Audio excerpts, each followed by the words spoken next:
In the Shadow of the Erdtree video, I'm going to be showing you my Death Knight 2.0 build. I say 2.0 because we had a previous build in the base game called Death Knight as well, and that was sort of a knightly build that focused on the use of the Sword of Night and Flame, as well as Death Sorceries. But in this build, we're going to be focusing on Death Knight's Twinaxes, which can be found in Shadow of the Erdtree, as well as using the Death Knight armor, because that boosts the damage of the weapon skill on this weapon, which is Blinkbolt Twinaxe. And this is an absolutely phenomenal build, and I can't wait to talk about it. So this build, of course, revolves around Death Knight's Twinaxes, and this is a dual paired weapon. So you can equip one of these and, use the paired moveset, which is actually not that bad on axes, although it's not quite as good as some other paired weapons in terms of movesets. This weapon does primarily physical damage, but also does some lightning damage as well. Has pretty decent requirements at 14 strength, 12 dexterity, and 16 faith, and has strength, dexterity, and faith scaling. And we've cranked strength here since that's the best one, and we've gotten faith up to 25 in order to use a couple of incantations. And then we've put a lot of points in dexterity as well. And there's a lot of room to grow in this weapon, so you can continue to get damage out of this weapon as you level up to like 200, 250. You're going to see increases in damage. Makes this very viable for the DLC and in New Game Plus. So the advantage of this being a paired weapon is, of course, that you can use something in your offhand easily. I have a seal here for buffing with Golden Vow. You could also use Flame Grant Me Strength. It won't buff all the damage of this weapon, but it'll buff about 60 to 65% of it, which isn't bad if you're going into a boss fight, so you can consider using that for boss fights, but I don't see a reason to use it outside of that. You could also put something else in the offhand, like you could put Sacrificial Axe for more FP management. Note that when you do the weapon skill Blinkbolt Twinaxe, it actually uses both Twinaxes of the dual wield of the paired moveset or the paired weapon itself. It won't use the axe in the offhand, so it'll kind of like do the weapon skill and then put the other axe back into your offhand. So you can't like pair it with like a bleed axe or something like that and get bleeding when you do that spin, which is unfortunate, but that is how it works. So let's talk a little bit about Blinkbolt Twinaxe. This is an absolutely devastating weapon skill when used properly, and I will admit it is a bit of an advanced weapon skill, and it will take you some time to get down. It has kind of a long windup, and I say long because if you don't know the attack that's about to hit you, and you panic press, generally speaking, you're going to get hit. You don't have enough time to like press it when the skill or attack is coming straight at your face, in order to get out of the way a lot of the time, like you can with some other, dodging Ashes of War. But if you know the weapon attacks that are coming at you, or the attacks of the enemies that are coming at you, you recognize them, you know their timing generally, you can use this to avoid them easily, and in some cases, when you do panic, you might get lucky and phase through an attack anyway. And this also does a little bit of lightning damage when you do it. The lightning damage is not notable in my opinion. You're not going to use this part of the skill in order for its damage. You're going to use it for its dodging. It's going to allow you to iframe essentially through attacks that would otherwise absolutely wreck you. And this is all kinds of attacks. You will find ways to use this to avoid taking damage in so many fights. I cannot even begin to tell you how useful that is. And on top of that, though, if you follow up with a strong attack, you're going to do like a twirly twirl where you hit multiple times in rapid succession, and this is where you get a lot of damage out of this skill. This stacks up buffs from Winged Sword Insignia, Rotten Winged Sword Insignia, Millicent's Prothesis, Thorny Crack Tier. All those will trigger rapidly with this, just buffing up your attack power and allowing your follow-up attacks with this weapon skill or with regular attacks to deal insane damage that allow you to just absolutely melt bosses. And one of the things you might not realize about this weapon skill when you first try it out is the distance that you can travel using both the first and second part of the skill. And what I like to do a lot of times in boss fights, particularly with bosses that kind of walk slowly sometimes for a few seconds here and there, this is not the norm, but obviously there are bosses that kind of just hang around for a second sometimes, is that you can literally be aggressive by getting your spacing correctly, because there's a little bit of a delay after the first press and the second press where there's a little bit of downtime. If you can space that out so that the enemy hasn't started attacking you when you press the second press, you're going to get a lot of hits into the enemy before they start winding up, and it gives you a better chance of dodging their counterattack rather than taking the blows to the face. Beyond that, it's really a matter of learning to use this weapon skill against certain bosses, learning what their attacks are and using it effectively. And you can also just use the beginning portion of the weapon skill itself to gap close on enemies and then attack with like R1 or something like that with your dual wield combo chain. And I do that a lot as well to try and save FP, because this is not a cheap weapon skill generally. 8 FP with 10 is 18 FP. That's, in the higher range. It's not super high. but it is pretty high if it takes you 2 of these to kill an enemy compared to maybe 1 of something else.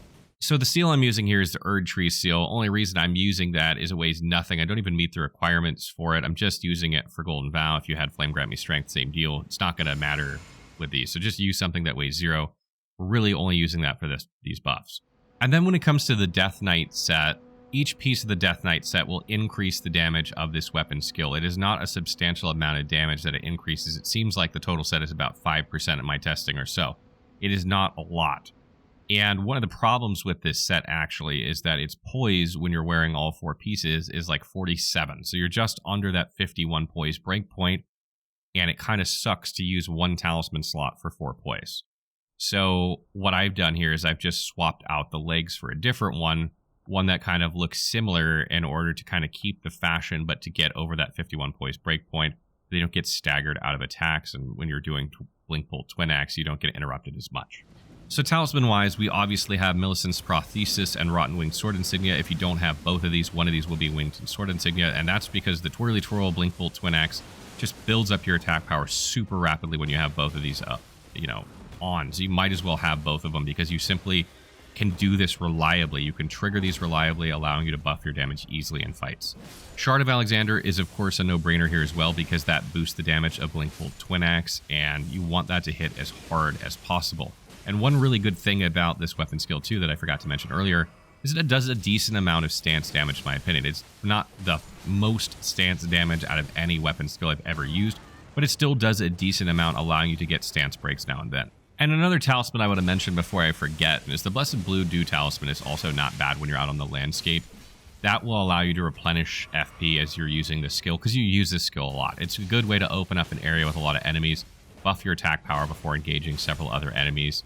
Or you could use Crusade Insignia to buff your damage with each enemy kill as well. That's another good way to get more damage out of the skill, but both of those you'll most likely use out on the landscape rather than using, in a boss fight, because it doesn't make a lot of sense there, in my opinion. So attribute-wise for this build, I have 55 Vigor, 30 Mind, 25 Endurance, 50 Strength, 25 Dexterity, 16 Intelligence, 25 Faith, and 9 Arcane. You don't need any Intelligence or Arcane. Again, Astrologer starting class.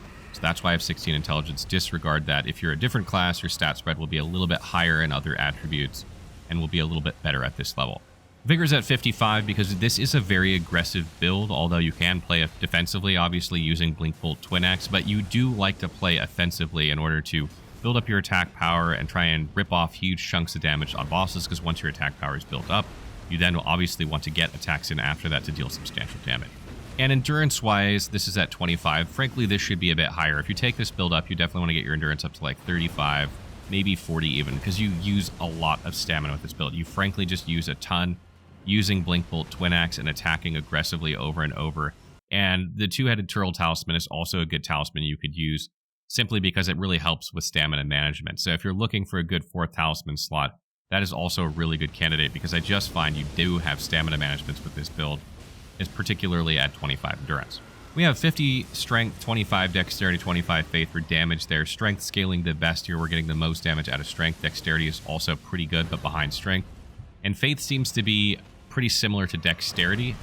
And I wanted to make sure I got at least 25 faith in order to use Golden Vow and Flame Grant Me Strength if you want to use it, which is why we stopped there. Moving forward, you'll probably take both dexterity and faith up to 50, and then continue to increase strength up to 80 and dexterity and faith and so on. So that is a lot more levels to get damage out of this weapon, which is why I mentioned that it's a pretty good weapon for New Game Plus, or just to continue on in Shattered Erdtree if you continue leveling to like 200 or 250 or something like that.